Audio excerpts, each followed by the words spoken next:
ગબ્બર ઠાકોરને નાક બાર મૂકી દીધા છે, એમને કંઈક ડીજે કર્યું હતું એમાં.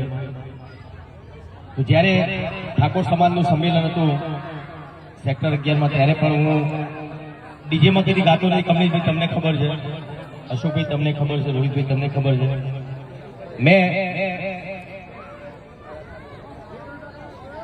એક વિનંતી કરી હતી જ્ઞાનીબેનને.